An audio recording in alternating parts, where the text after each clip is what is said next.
really, we've gathered together here today because we have a common purpose. Some of us are here to network, some of us are here to make new contacts, some of us are here to learn a lot more about this particular subject. Our purpose here today is really to gather together and bond over this common goal of figuring out how we can best send the message to the world about our cannabis-related products and in a very positive manner. I hear from a lot of people that there's just too many cannabis events. Everybody's like, oh my God, there's just too many of these things going on. I never get anything out of them.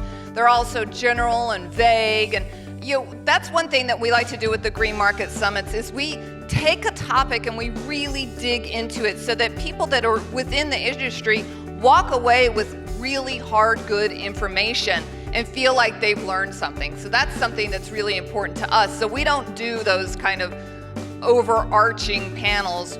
We do panels with people that you maybe not have heard from, because we also get that a lot of criticism you hear on the cannabis events is that I see the same people over and over on the panels. We don't do that here. We really get some fresh faces. So we're going to get off to our first topic, which is going to be headed up by Donohoe from the New York-based public relations firm KCSA. This company does PR and IR for private and public companies. When you get into publicly traded companies, it's a whole new ball of wax because you have so many issues you have to deal with the Securities and Exchange Commission as to how you can say things, when you can say things. It gets really particular. So we're going to bring out our panelists and we'll introduce them to you and give you an idea of what it means to be a cannabis brand that has shareholders to answer to. And panelists? Thank you so much, Deb. This is really a treat to be here. I'm excited to be sitting with these awesome panelists. So, as Deborah said, my name is Ann Donohoe, and I am a managing director at KCSA Strategic Communications. We are based in New York, but I am based here in LA, so my commute was just not that bad. I am also the co-host of The Green Rush, which is a podcast that is dedicated to the business of cannabis. So if you guys are interested in the intersection of cannabis, the capital markets, and culture, I suggest you give it a listen. But let's get into it. So we can all agree that cannabis is under a microscope, from the regulators, the FDA, to each individual states, to the public exchanges. Perhaps more so than any other industry, I think, that we can all remember. So today we're going to be discussing how brands are managing their public perceptions out of this crazy news flow. And we've got a panel of amazing experts. I'll do a quick intro. BJ Caretta. Hey, BJ. Industry consultant. He spent 1.5 years as the chief marketing officer at a little company called MedMen. Under his leadership, the organization launched 2 of the largest advertising programs in cannabis history. They were pretty amazing, called It's Legal and Forget Stoner. Today, he runs his own consultancy called Caretta Consulting, and he works with companies like NorCal and Sagely Natural. Jason Vegotsky is the Chief Revenue Officer of KushCo, probably a company that needs no introduction, but they are the premier producer of ancillary products and services to the cannabis and hemp industries. Jason leads a team of more than 45 sales professionals and is responsible for expanding Kush's physical presence nationwide. Last but not least is Miss Brandy Gray, the managing member and founder of Urth Capital Advisors, a woman-owned investment advisory firm focused on providing capital to the legal, cannabis, and hemp spaces. Welcome. So let's get into it. I think the issue on everyone's mind certainly is the vaping issue. And not only has it become a health issue, it's become, into the mainstream media, which is not always a good thing when you're a cannabis company. So I think let's jump in. How are we addressing this and how are we messaging through it? Jason, maybe we start with you. Sure, thanks, Ann. So we are, at KushCo, we sell more vaporizers to the cannabis industry than anybody else in the world. So I have been getting a lot of calls, as you can imagine, and we've been doing a lot of research. And what has happened and what has transpired over the last few months obviously is extremely unfortunate, but this is exactly why we've been calling for regulation, right? If there was somebody selling moonshine on the corner here, I don't think any of us would go out and purchase any, right? Because of fear of what exactly is in that. So number one, this is why we're calling for regulation. And if you look at a lot of these cases are in states where cannabis is banned and is illegal, right? So what we know, and we don't know everything just yet, but what we do know is now we're really focusing on dilutants that are going into these cartridges, and that is seemingly to be the crux of the issue. And again, if you're in a regulated market, and you're selling through legal channels, there is testing and there are a lot of bans on what you can and cannot put into these products. And I think we'll continue to have more and more studies and regulations to continue to fine-tune those regulations. However, when you look at these additives, when you look at terpenes and when you look at cutting agents, right? These are really what we've now honed in on as the problem. So, my advice to everybody is there are legal and safe vaporizers and companies that put a lot of work into compliance and what's going into their oil. And you can be comforted by the fact that the state of California and other regulatory bodies are testing each and every one of these products to make sure that they're safe for you. So, my advice at this point is there are good quality oils that can be smoked. There's been hundreds of millions of vape cartridges smoked, and there's been 400 cases. But be extremely careful of where you're buying from. If you're buying through a legal channel, I think you can feel confident that these brands are putting out quality products that you're going to be safe with. But if you're buying on the illicit market, there's no promises, right? And we've seen that. Brandy, from the investment side, in doing your due diligence, what are you looking to hear from the industry, as this issue kind of just permeates and bubbles up? I'm assuming you're getting everyone here is probably getting phone calls. So, can you talk a little bit about what you're looking for? Absolutely. I mean, the thing is we've really been looking for a long time in the marketplace and kind of forward looking at this is something that could potentially happen because of the standards and some of the things that are going on. The testing side is something that's been really important to us for a long time, and we've taken a pretty strong look at that. And I think, cleaning up a lot of the standards in the industry, the black market ultimately it's a $53 billion estimated black market still, even when people have the ability to get, legal products. I think the last estimate was 80% of California is still in the black market.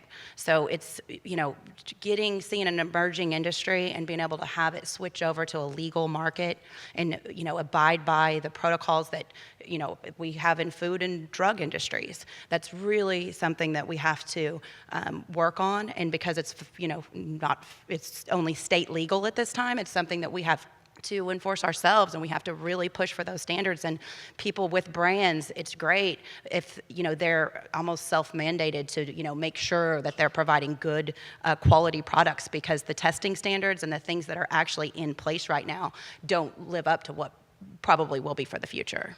BJ, you want to talk a little bit about the consumer education side of it from a brand perspective? So what can brands be doing to not only reassure people, but I think brands in this industry are also under a microscope to help educate the marketplace, and that's a very hard thing for a brand to do both. I think it's really, really hard. I think flower is and always will remain king and queen in the cannabis industry, but I think as these two were saying, the regulation has to get more stringent across the board, because if you pick up a vape pen in any dispensary, you're not going to get every single ingredient that's on the back of the label. And when you're talking about new consumers or re-entry people or baby boomers coming back in, they tend to go more towards the vape pen section because it's a little, I would say, safer from a re-entry perspective, because the flower genetics are getting so much, better, and the agronomists understand how to grow things. It's stronger, it's more potent. So re-entry tends to go towards vape pens because, one and done. you take a quick hit and you're out. But I feel like the vape companies are going to need to educate more, and this is what's in it, this is the terpene profile, this is the cannabinoid profile. Like, really begin to educate consumers that have, I mean, if you think about it, they've never been educated. Like, it's a brand new industry at the end of the day where you're starting from nothing, and people are walking into like, if you walk into a dispensary for the first time, and when I was at MedMed, it was a very fascinating experience to go sit in West Hollywood, which was doing thousands of transactions a day, and you would just sit there, and you'd watch people walk in, and they'd be like, I have no idea what I'm doing. Like, I have no idea where I'm going, I have no idea what brands to go to, et cetera, et cetera. So the education part is, you know, back all the way up and start from the beginning on this is what it is, and this is what it can do. And one thing I want to add, I just really don't want this situation to distract from the medical potential and the values that so many people are receiving from this. One of the things, you know, that I got into the space at all was because of the huge, huge value that CBD had for pain and, you know, a substantial back injury. And as these different things come up in the media throughout, you just really, you know, we're really focused on educating people about how it's been valuable to me individually and to so many people from a medical perspective in other ways. You know, this is a piece that we're dealing with right now, but we don't talk about all the people and the opioid epidemics and the other things that are going on that it's providing substantial value for. So I'm going to pivot and talk about, you know, in 2017 and 18, we saw all of these companies kind of rush to go public, and investors expected, you know, states like New York and New Jersey to pass adult use, and then Massachusetts, we had hoped the rollout would go a little bit faster.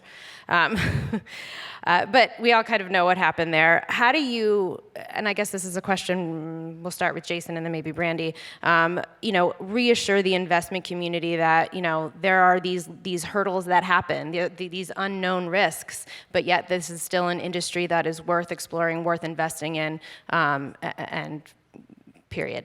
Question. We're public, so we deal with this all the time. Yep. And you know, regulation can be your best friend or worst enemy, depending on how it goes, right? And a lot of the multi-state operators, you know, some of this is out of their control. They've been given very high valuations built off of future revenue multiples, right? And if you just take California, for example, there's over 25,000 liquor stores in the state of California.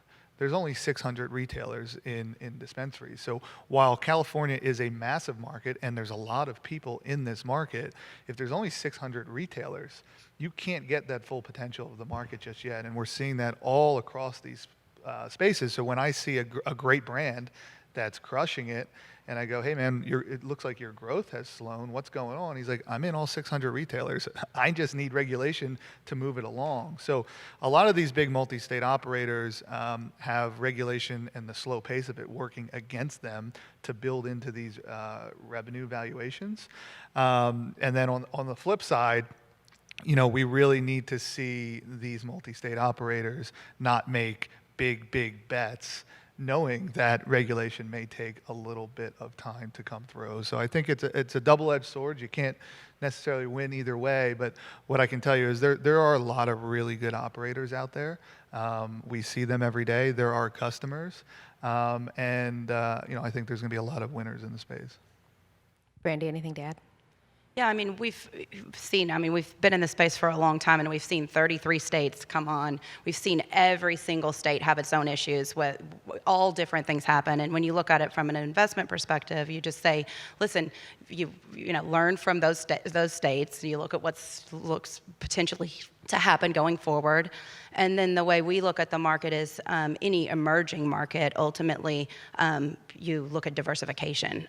That's why, you know, we're diversified across the entire, you know, marketplace, is to be able to, you know, manage those types of things that happen. But also the companies that we're investing in and the managers that we're looking at have, you know, the same viewpoint as we do ultimately and are smart about it. They're able to use regulation to their advantage.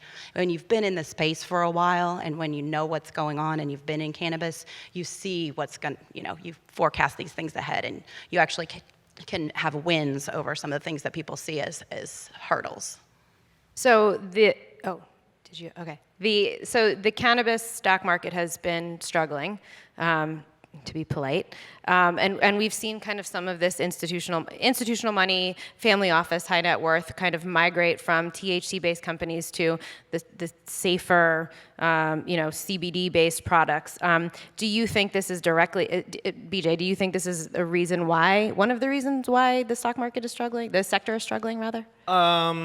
I think a little bit, but I think the reality with the market is the MSOs, as Jason was saying, like it's a hurry up and wait game. It's a land grab. They're all on land grabs. They're going state by state. They're trying to pick up as many licenses, as many retail locations that they can possibly get. And the reality is when you do that, you're not talking about $1 or $2 million. You're talking about $150 million that you need. And when you can't go to a bank, or the way to get the money is a very different because of federal regulations. So everybody did RTOs and everybody went public. So what's happening is they're doing all stock deals. Mm-hmm. And so, you can see a deal with 500 million in shares, and what you're diluting your own stock at the end of the day. So it's a sell-off at the end of the day. I wouldn't necessarily say it's because of CBD, because if I walk outside, I'll probably run into another upstart hemp CBD brand, because there's probably 30,000 that have hit the market with zero distribution at this point in time, because that still hasn't been figured out. But, it's not going to slow down. They're going to keep doing shares. That's how they're going to acquire more licenses and pay more people. And, when you do that, you devalue your original shareholders, which is becoming a challenge. Yeah, I mean, banking, just traditional banking world, would stop a lot of this from happening. I mean, the access to capital or the limited access to capital is forcing people to go public, because that's the only way to go get it, in comparison to, the tech world or any other, industry that has, real VCs in there looking to deploy capital. So there's that. On the CBD side of things, yes, people are migrating to CBD a little bit, but it's not because of anything negative about the THC side of it whatsoever. The nice thing about CBD is that if you go back to my example of 600 retailers in California, right? Select or Charlotte's Web, they got into CVS. Well, guess what? Their test was 1,000 stores. Okay, so when you're looking to build a brand in this space, you're going to be able to get way more eyeballs on a brand if you're building it through traditional channels like CBD. So I see people migrating towards CBD to help build their brands and then back into the THC world. So you had mentioned capital, and the cost of capital, which is very high for this market. As we see the cost of capital so high and the shares, of these companies are so low at the moment, how do you continue to raise capital, and not scare off your potential new shareholders and piss off your existing shareholders? Excuse my French. Well, I live this one every day. For us, very transparent. We've raised over $120 million over the last 18 months. We've quadrupled our company. And, I think the biggest thing with whether it be an MSO or an ancillary provider with us or anybody else in the industry, you can go raise money, but you better do what you say you're going to do when you go and raise that money, right? And we've been, fortunate, and we have a team in place where we can go back to investors, and we can talk to investors, and we have happy investors because what we pitched them on when we took that money, we've executed against that. And where I think these MSOs and some folks, anybody in the industry, and even in Canada, taken a lot of money from the market, a lot of money from investors, and the story changed along the way. And then they had to go back and said, I know what I told you before, but here's where I am today, right? That's where you get into some challenges. Yeah, I think, I probably have sat in 300 brand pitch meetings in my life, and, if I had $1 for everybody that said, this is the greatest oil on the planet, you just stare at them and be like, just stop talking. Like, have an opinion, have a market, have a target. Like, you don't have to punt and go wide to everyone. Like, if you want to do a low-dose gummy, which is what I would recommend for anybody getting into the market, because there's not a lot of them, have a perspective. Are you going after a female demographic, 35 plus, or are you going after stoner culture? Like, develop a product and a brand and sell your investors on the vision and go execute it. Because if you're just trying to create a product, get it into stores that's for everyone, Can't be you're not going to everything win. to Like everyone. Old Pal wins because Old Pal has a perspective, and it's $20 eighths, and they have great creative, and they have a good point of view on marketing, and like they're sticking to their to what their plan was. And as everybody's saying, like have a point of view, Brandy, do you approach doing due diligence in the sector differently than you've approached due diligence in other sectors you've worked in? Well, mainly our due diligence, we have, 3 different sectors, and one of them is an ancillary, investment platform. And in that sector, we're very, very conscious of what truly is ancillary. It's funny, when you come into this space, a lot of the definitions that have come up into the industry are self-made definitions.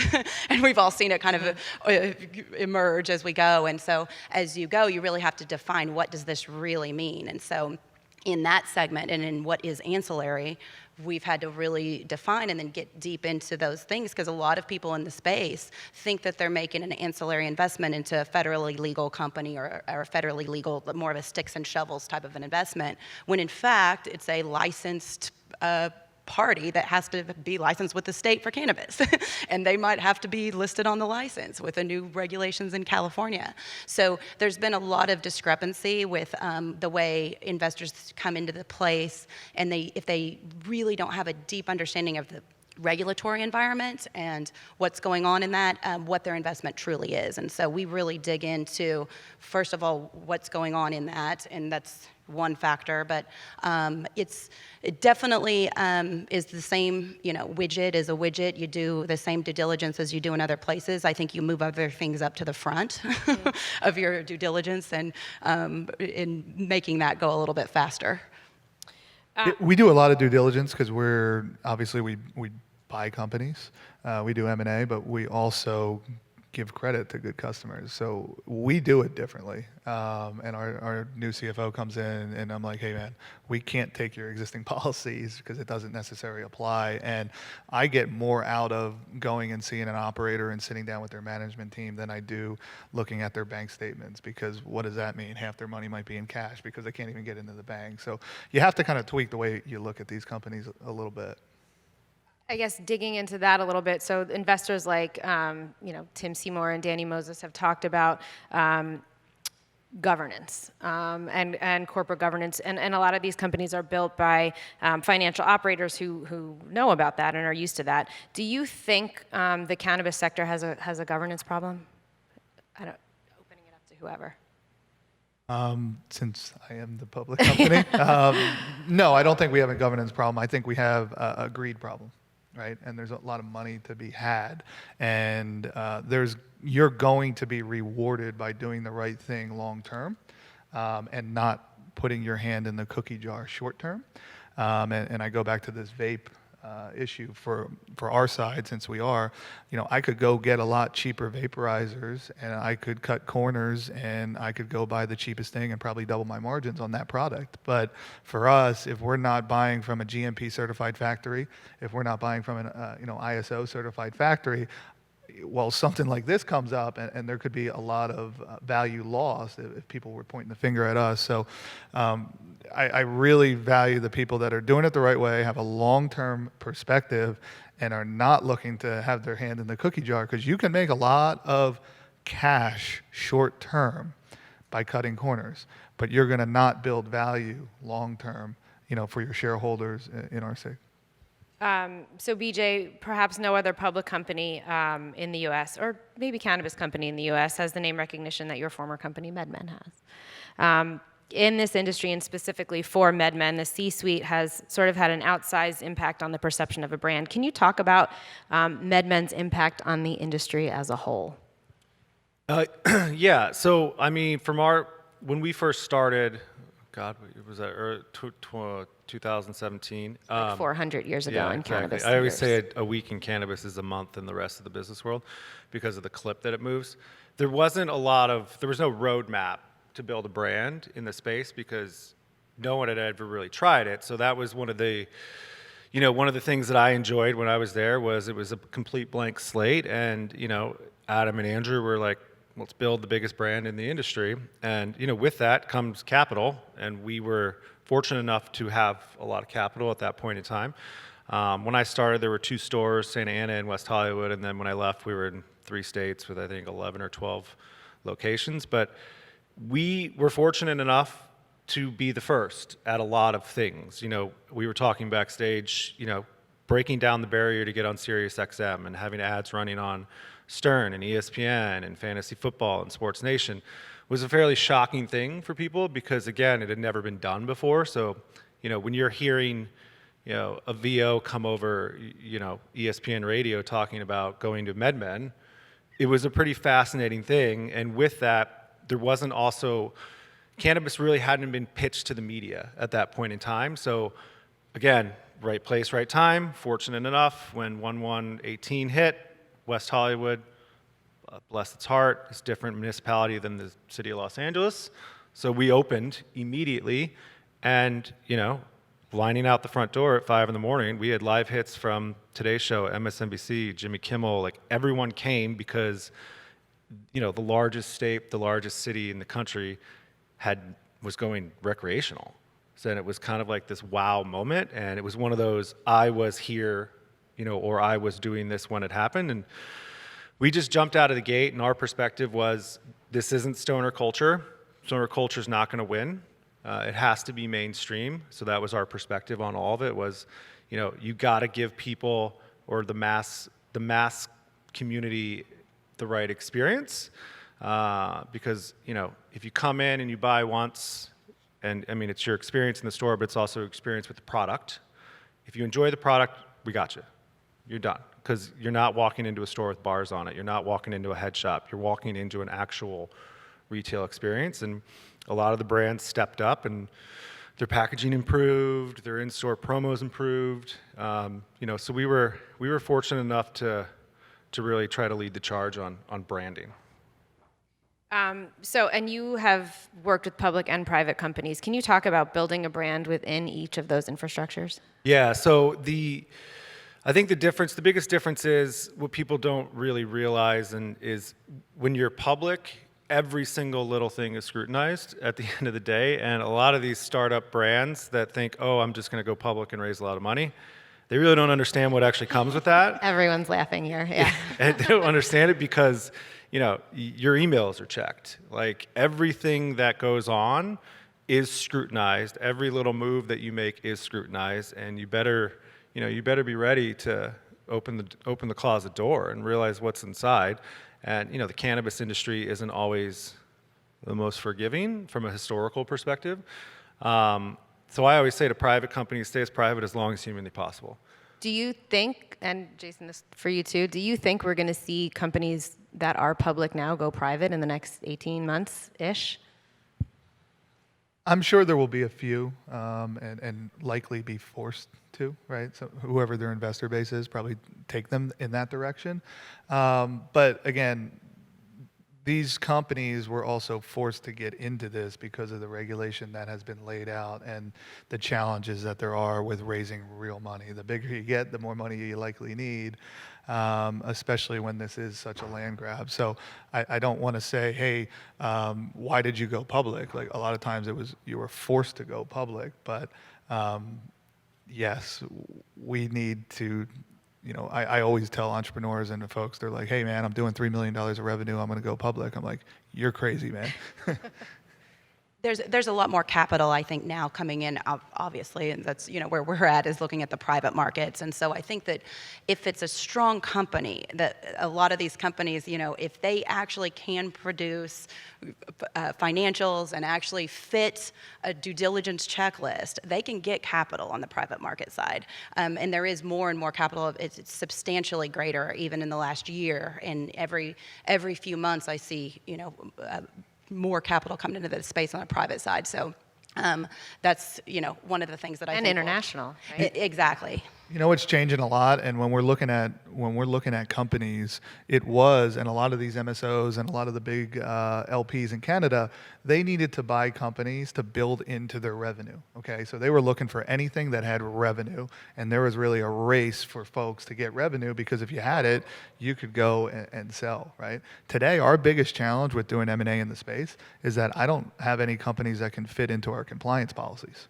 Right? So if I had advice to entrepreneurs out there and I had to go back and do it all over again, and I sold my company to Kush before I got to Kush, you know, I'd rather buy a $5 million revenue company that's fully compliant than a $20 million revenue company that, you know, there's some hair on it. So, and you'll probably get the same exact value between those two companies. So I think the metrics that will get you sold and get you value is changing from revenue to compliance. So Brandy, obviously investing in the cannabis space is still considered risky. Can you talk about the opportunity of emerging markets and what investors do, either retail investors or from the institutional side or family office side? What should they do or what should they not do when evaluating the market? Well, I mean, with the compound annual growth rate of 27%, we feel like it's one of the fastest growing industries and biggest sectors that you could get involved in. Now, the risk side, I think one of the biggest risks that individual investors face is just not understanding from a due diligence perspective how different this space is and understanding the regulatory requirements and really giving credit to the amount of time that you have to spend in this space to understand the things that can really come up in issues and bite you. A lot of investors I see, I've been going to these investor conferences for 5 years, and what I think that we have such a great opportunity to make such a difference in our own lives by being able to be alive at this time and have this opportunity to invest in this space, but at the same time, people can lose a substantial amount of money if they don't do it right. And so the thing is looking at it, you know, I'm at these conferences and you have retired people that are coming in saying, oh, my cousin Joe made a 10x return. I saw so-and-so on a fancy, shiny stage. Let me just go into them. Or they look at the public markets. It's a place, I mean, we forecasted the crash to happen there because it's a place that anybody can invest that doesn't know anything about due diligence.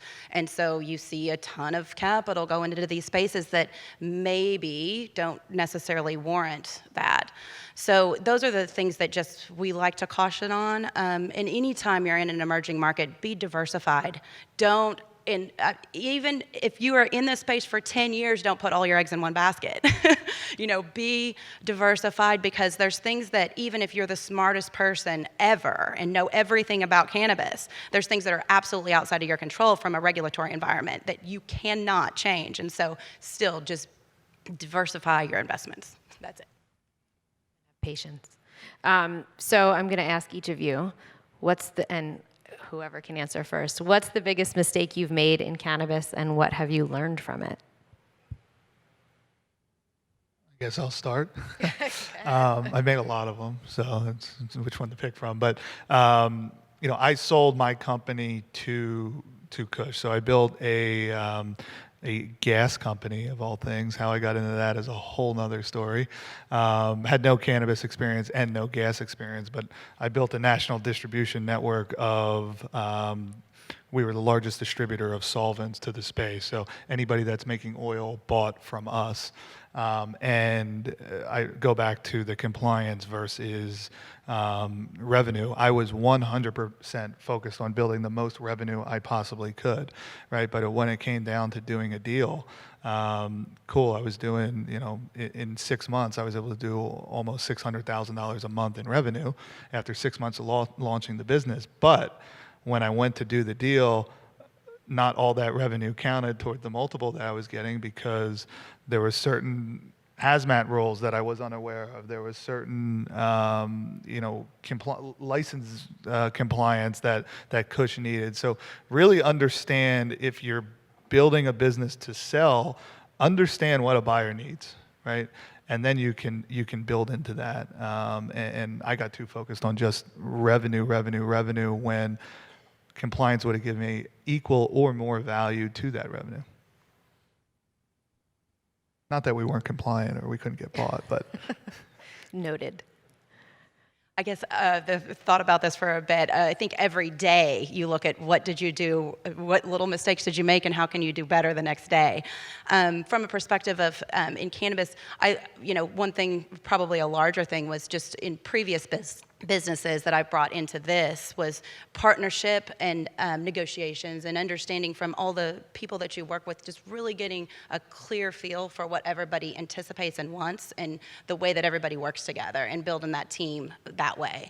And having everybody's different in the way that they might want to work hard and someone else might want to spend more time, chilling per se. And past businesses, I think with my business partners, then we didn't really have such a clear, minute mindset on exactly what our, goals are and what our future is. But in this space, it's really, really important because it's the work involved, the timeline.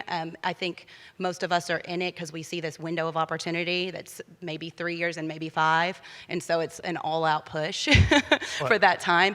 And making sure that all of the partners and everybody involved have that same mindset has been what I've kind of brought into this from a previous thing. So. I think we've all mentioned opportunity like 100 times, and nobody would be here if there wasn't extreme opportunity.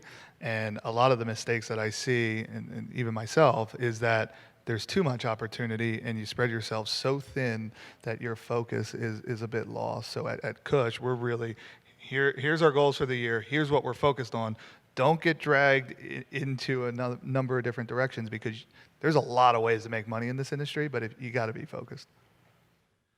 I would say from my perspective, it's not a mistake, but you have to be not afraid to fail.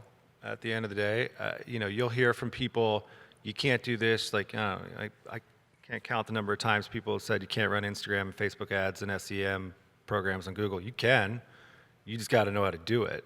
And it's going to take a minute to figure out how, and you got to be aware. Those platforms are still figuring out how to do it. They're still figuring it out. And at the end of the day, as a marketer and as a brand, you need to push and push and push. And you're going to get shut down, or this is going to happen, or this isn't going to get approved. And that's okay, because the market hasn't figured out how to market yet. The maturation stage of cannabis is still in its absolute infancy. The one thing that I don't think people fully realize is there's pretty much no brand loyalty. Like, you walk in, it's the bud tender controls your purchasing habit at the end of the day.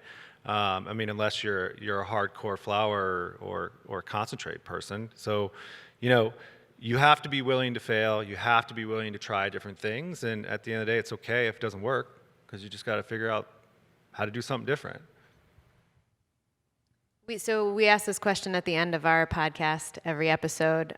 What is the media missing? What would you love to wake up to tomorrow morning and open up the LA Times or the New York Times or the Wall Street Journal and see? Well, from a marketer's perspective, I would love for them to actually take cannabis ad dollars to start. That's one of the biggest failures of mainstream media currently, is that in regulated markets, they won't touch it. Like, I could tell you horror stories of transferring 5-6 figures over to large-scale media companies for expecting full-page ads to run, and all of a sudden the money gets transferred back into your account because some general counsel was like, I can't touch that. Our board will freak out. Like, it's getting a little absurd. So the media has to jump on the train, because the education process has to continue to move on. Because I think that mainstream America is on board. Look at the numbers. The average age of your consumer is 50 plus. That's an interesting stat. It's not 21-year-olds at the end of the day. So waking up tomorrow, I would love for mainstream media to actually be accepting of what's going on, and then it's on the company's responsibilities to deliver the right message and communication. I think right now the media gets so focused on what's hot today, right? And gets very narrowed in on today's story or yesterday's story. And it almost tends to be very emotional, right? But if you look back on the last 12, 24 months and the growth of this space, right? To think that there's not going to be hurdles like vape of what we're going through right now, or regulation here, or Massachusetts is rolling out slow. We tend to focus on that, but not take a step back and say, wow, 2 years ago, this is where we were. Here's where we are today. Nobody expected this to happen overnight, and it's going to take some time. And if you think there's not going to be hurdles along the way, you're probably delusional, right? And if you go back and you study prohibition of alcohol, and you look at, we're dealing with this with vape. Well, if you went back and studied, they were dealing with very, very similar issues after that, right? So this is all a process to get us to a regulated, product that is, at the end of the day, a plant and is helping people a lot. And I think we need to change the perspective of, let's not focus on just what's in the news today, but where we've come from over, the past 1 to 5 years. What I would love to see is wake up and see the broadcast about the medical benefits of it. And, we're in clinical trials with all kinds of different parts of the cannabis plant, cannabinoids and things that we're seeing, very early stage, results on different things that it's been very, very helpful with from a medical perspective. And I'm looking forward to the time that we are able to, open up the Wall Street Journal or something and see some substantial disease or issue or cancer or something like that it really made a difference for. And I do feel like we saw it with Epidiolex, with seizures, and I think that we're going to see, if once we can get reports and information on it, I think we could see a substantial benefit from it in the opioid epidemic. I think once we are able to, put together this information and these reports, and as, studies continue to be able to really broadcast that, I think that's what I'm looking forward to. Great. So I know we started a few minutes late. I'm not sure where Deb is, or we have time for a few questions. Cynthia, are we doing Q&A? Do we have time for that? What do you see with the current landscape? What do you think politically wise will be the next big push for us? Do you think there's going to be a lot of ramifications coming up in the next election cycle? Do you think the politicians coming up will really start pushing this issue, or they'll kind of cover it up and really won't talk about it? So we got elections coming up in the next year. Do you guys think it's going to be a hot button issue? Go ahead. I think it's definitely a hot topic because, most of the U.S. is in legal states across all spectrums of the political. There's very few things that 80% of everybody agree on, and this is one of them. So if for any reason needs to be a little bit of a push, a positive outlook on cannabis would be kind of a push in the political side. So, yeah, cannabis isn't a red or blue thing at all. There's a lot of money in reality, and politicians love money, even from the medical perspective, the research perspective. So I think it's going to continue to be a hot topic. I think depending on who wins the next election, it'll be really interesting to see what the federal landscape looks like at the end of the day. So, you saw McConnell push the Farm Bill through, and why did he do that? Probably because Kentucky and North Carolina and states like that, because of tobacco farming, have the infrastructure to grow hemp pretty quickly. So I think money is going to be a big part of this, but I also feel like as the cannabis consumer is aging up, get off Ambien, jump into a sleep CBD. Like, there's a lot of different education things that can happen that people are going to start to realize. Yeah, I think that, the train has obviously left the station, right? And pretty much both sides are on board with this. I'm more interested to see, who has the best plan of action to implement, right? And that's where I think the debates will go as we get into election season. Do you feel like there's someone that's kind of leading that charge in the political space, or? Like I said, everybody is, they're politicians, right? They're going to say what they want to say at the right time. I don't necessarily think I've seen something concrete of a plan for the next 5 to 10 years of, hey, I'm behind this movement, and here's how we're going to get to where we want to get to. That's what I'm looking for. I think it'd also be interesting where, I'm from Indiana, so I liken it to the gambling situation in the Midwest. So if you live in Chicago, you can drive to Gary, Indiana, jump on a boat. So take all the money that you made in the state of Illinois that's taxed by the state of Illinois and go spend it in the state of Indiana. So as politicians continue to learn, like if you take New York, which I can't believe they haven't legalized it yet because that's like a $3 billion black market. But if all the money is coming out of the state of New York and going into New Jersey and Massachusetts and they're crossing the bridge and they're driving back in legally, that's a lot of money that's going to come out of the state of New York to do something legal. So I think that train is just going to keep moving, and all the other states are going to be like, this is ridiculous. Like, I can figure out how to do this. Hey everyone, I'm Sammy with Humboldt Farms. Jason, this is a question for you about merger and acquisitions.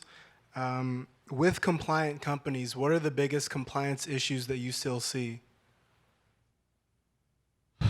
So I'm on the ancillary side. You're on the plant touching side. Great customer, by the way. Thank you. The challenge. I'll speak to the ancillary side first. The challenge on the ancillary side is that there's a lot of things as a public company I can't do that as a private company. People are just doing and not even knowing they're doing them. For example, 8300 forms, right? If you come in and want to pay cash of $10,000 or more, just like if you went to your own bank and tried to deposit $11,000, they're going to ask you to fill out what's called an 8300 form. I have to take that in. I'm a public company, right? This is, there's no exceptions. And a lot of companies that we look at don't even actually know that that policy exists, right? So on the ancillary side, that's what we're looking at on your side of things. And when I'm talking to the MSOs, the GTIs of the world, or the Crescos of the world, they're coming to me and saying, hey, who are the best brands? I want to go and find them, right? And they're coming to us for acquisition partners. The biggest challenge I see there is all on the accounting side, right? And how strong is your CFO? And my biggest advice would be, invest in your accounting function within your company early, because it is really, really challenging to go back and undo these things. This question's for Brandy. Hi. So even though that we're talking about public brands, if you are a smaller brand that is looking for investment and you're really solid with your compliance, that's where most of our money is gone. How do you make yourself attractive to investors? We have a really solid brand and we're trying to scale up, but we are totally self-funded.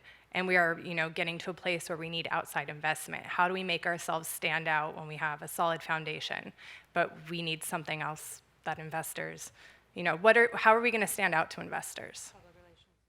A lot of times what we're seeing in this space, and mind you, we're investing in funds that are in the space, and I can definitely recommend somebody to you guys as far as that goes. A lot of the time what we're seeing from startup companies is sometimes looking at an overstated number on an evaluation. So as long as you're logical as far as that goes, that's one of the key things, I think. There is capital in the space. There is money for good companies. It's just being having, and if you're compliant and if you have those things in order, it's just really having a good number in your mind for what the valuation should be is very helpful, I think. And going out with their best foot forward on that too. When you're in the space, being a family office in this space for a long time, looking at opportunities, you see hundreds of deals. It is overwhelming how many individual deals that you see. So having a complete full package from the very beginning with every I dotted, every T crossed, and then a good number. Actually, I'd like to see. Can I answer that real quick too? Because I actually help raise for smaller brands and help bring them to market. Like I was saying before, have a point of view on what your market is and who you're going after. Make sure you're super tight. And the other part is if you're not in it to make money, I think investors, especially when you're looking at a smaller number, are curious about that. There's a lot of brands that come across my desk where the founders are being paid X amount of money. I'm sorry, but cannabis startup companies' founders shouldn't be paid anything. At the end of the day, if you're an investor, also understand your distribution strategy right out of the gate. Like, how is that actually going to work? And then what's the gap, right? So if you're looking for $2 million to to get you to 2021? Is there a bridge of like 250,000 that'll bring you into the market, not in 150 stores, but that amount of money will get you in 10, right? And here are 10 focused, and here's what the retail displays are gonna look like. Like, really hone in on, here's our distribution plan and how it's actually gonna work. Because I think smaller investors like that because they see that you're not trying to punt everywhere right out of the gate, and you have a focus on where you're trying to go right to start. I think there's one word that nobody uses in this space that you hear in CPG all the time. Investors care about velocity on the shelf. So I don't care if you're in 100 stores, 1,000 stores, 5,000 stores. If you're the fastest turning brand in that shelf, you can then replicate that across your entire platform. So I think that's where the focus comes in. Don't try to be everywhere. Take those 5 stores and be the fastest mover and have the best velocity. Brandy, last comment.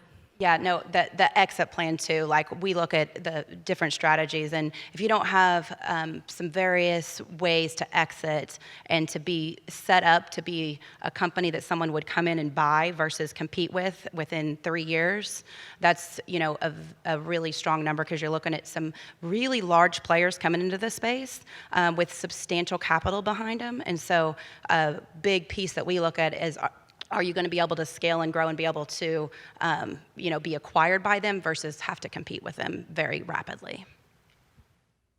Well, that's all the time we have. Thank you guys so much, Brandy, Jason, BJ. This has been awesome. And to you guys, thanks so much for listening, and I hope you have a great rest of the conference.